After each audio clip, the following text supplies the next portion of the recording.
Hello, friends.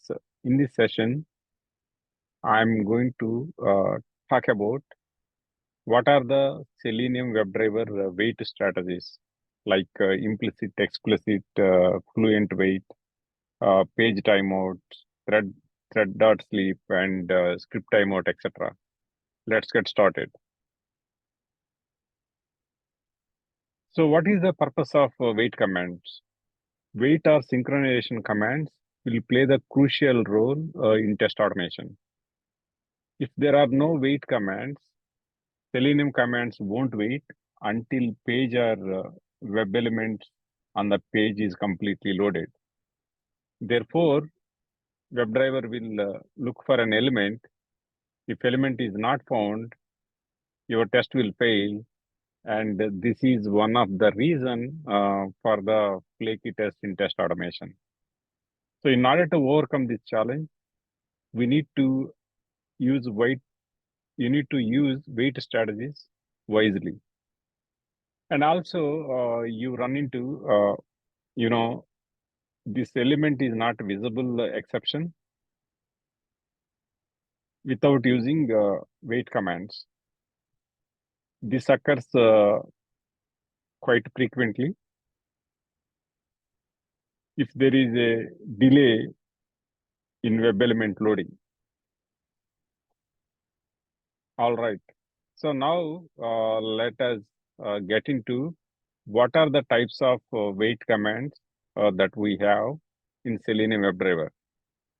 And also, I'm going to walk you through most frequently used wait commands in Selenium WebDriver automation scripts.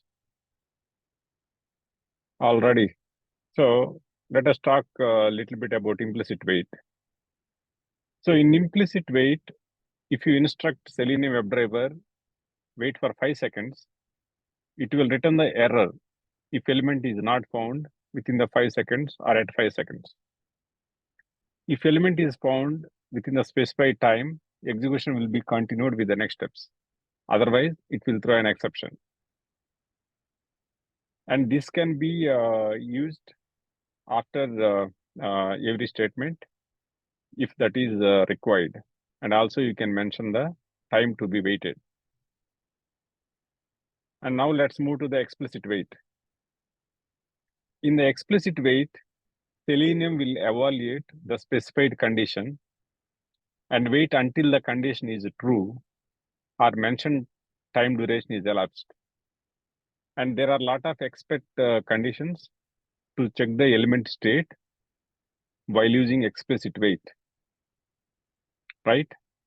So, and it will wait, specified time to become element is in the clickable state. For example, if you are using expect command as, element clickable state.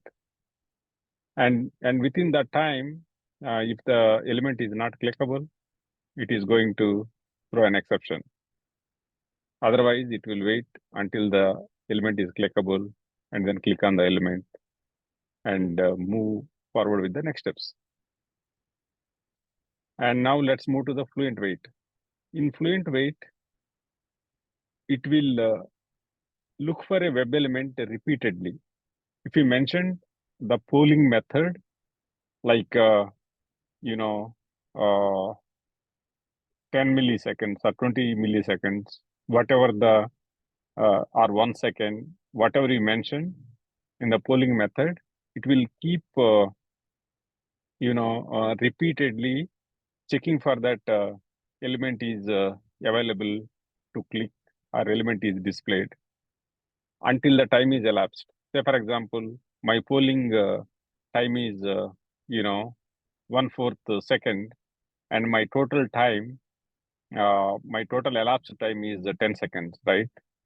Every 1/4 second, this command is going to check whether the element is clickable or enabled or displayed. And it waits until the total time, which is, 10 seconds here. If that is elapsed, it is going to throw the exception. If it is successful and and this will proceed with the next steps. That is one of the advantage of you know uh, fluent wait with the polling mechanism. And also you have a page load timeouts. We will set the amount of time to wait for a page to be loaded before throwing an error. If you set a 10 seconds, it will wait 10 seconds to get page loaded. If the page is not loaded, it is going to throw an error. And also we use a script timeout. Script timeout, this is going to wait for an asynchronous script to finish the execution before throwing an error. We mainly use the script timeout, with JavaScript object and JavaScript executor, and also sleep command, right? It will pause the execution as per the specified time.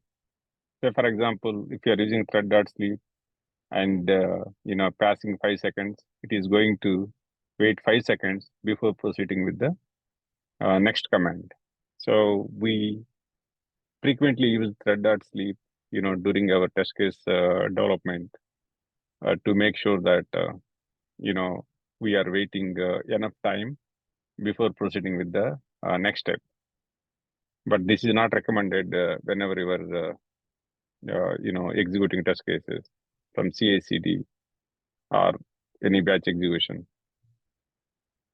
So we talked about the wait strategies that are frequently using for Selenium test cases development, right? In the upcoming sessions, I'm going to have hands-on sessions on each one of these element strategies to see what is the best wait strategies that we should be using in order to reduce the flaky test and make automation successful. I think that's it I had for today's session. Thanks for watching. Bye bye.